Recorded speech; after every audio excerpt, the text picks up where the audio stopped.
नमस्कार दोस्तों, अनंत कथा सागर चैनल में आज आपके सामने एक अद्भुत कथा लेकर फिर प्रस्तुत हूँ।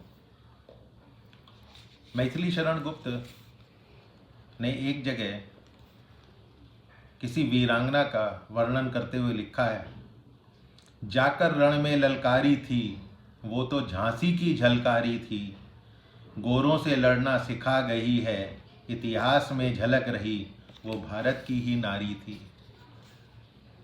जी हाँ, मैं रानी लक्ष्मीबाई की बात नहीं कर रहा हूँ। ये एक ऐसी वीरांगना की कहानी है जिसको इतिहास ने बिल्कुल भुला दिया है।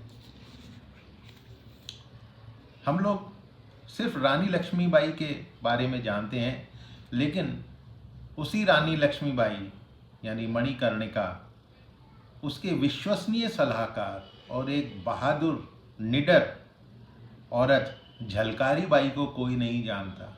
जी हाँ, झलकारी बाई, जिसकी शक्ल लक्ष्मीबाई से बहुत मिलती जुलती थी और 1857 के स्वतंत्रता संग्राम में उसका एक महत्वपूर्ण योगदान है।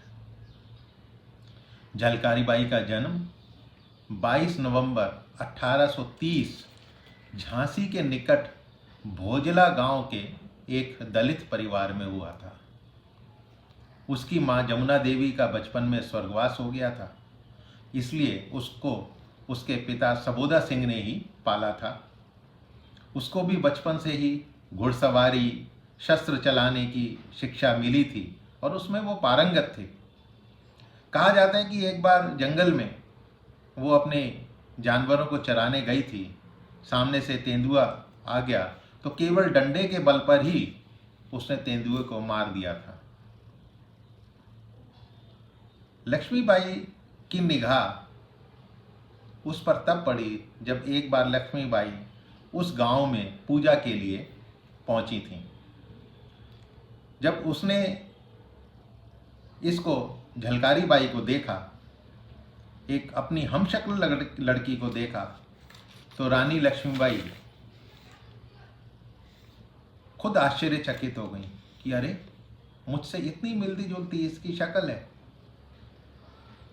उसके बारे में जब उन्होंने पता किया, आसपास लोगों से पूछा और उसकी बहादुरी के कहानियाँ उसके कानों में पहुँची, तो उसने उसको अपनी सेना के महिला दस्ते में शामिल होने को न्योता दिया।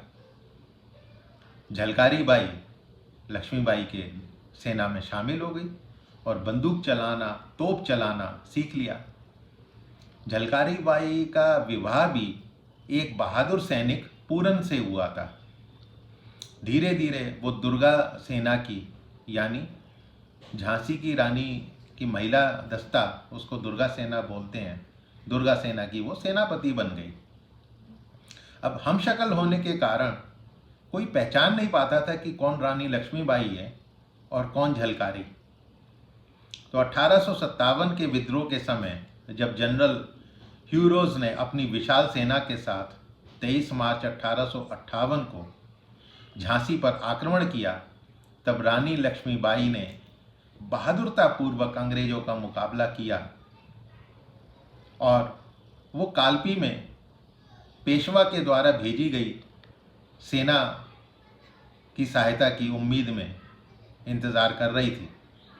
लेकिन क्योंकि तात्या टोपे जनरल ह्यूज से पराजित हो चुका था, लक्ष्मीबाई को कोई सहायता नहीं मिल सकी।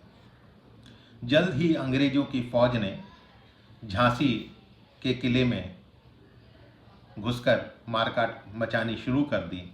तब रानी अपने लोगों को बचाने के लिए जी जान से लड़ने लगी।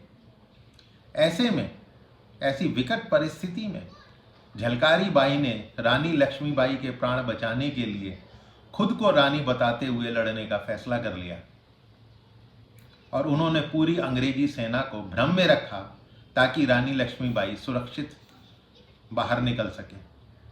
एक बुंदेलखंडी कहानी के अनुसार रानी लक्ष्मीबाई का वेशधर झलकारी बाई किले के बाहर निकलकर ब्रिटिश जनरल ह्यूरोज के शिविर में भी उससे मिलने पहुंची।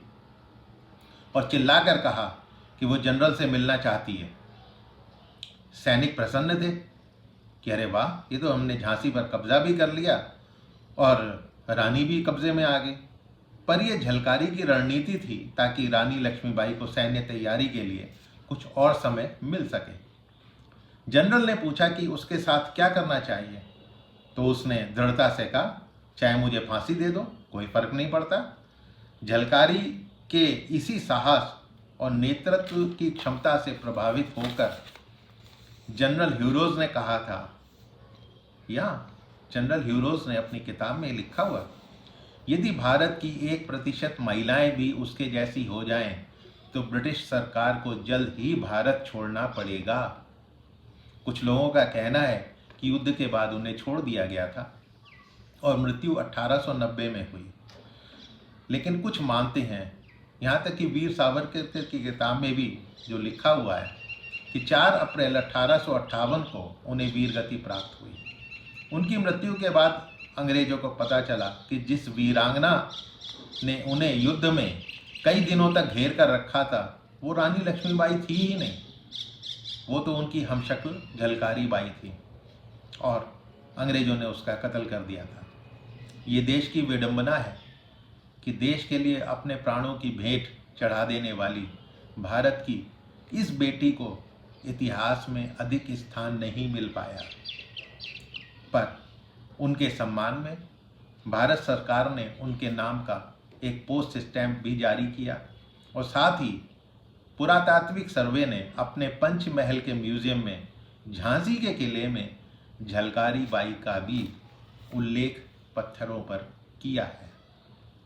इसीलिए तो मैथिली शरण गुप्त ने कहा था, जाकर रण में ललकारी थी, जाकर रण में ललकारी थी, वो तो झांसी की झलकारी थी, गोरों से लड़ना सिखा गई, है इतिहास में झलक रही, वो भारत की ही नारी थी। तो दोस्तों, इस अद्भुत वीरांगना की कहानी आपको कैसी लगी मुझे बताइएगा ज़रूर। कमेंट बॉक्स में कमेंट यदि डालें तो मुझे अच्छा लगेगा। और यदि ये कहानी पसंद आई तो मेरे चैनल को सब्सक्राइब कीजिए, लाइक कीजिए और अपने आने वाली पीढ़ी को, बच्चों को, अपने इस मित्रों को इस कहानी को सुनाइएगा ज़रूर। नमस्कार, फिर मिलूँगा आपके साथ नई कहानी के साथ।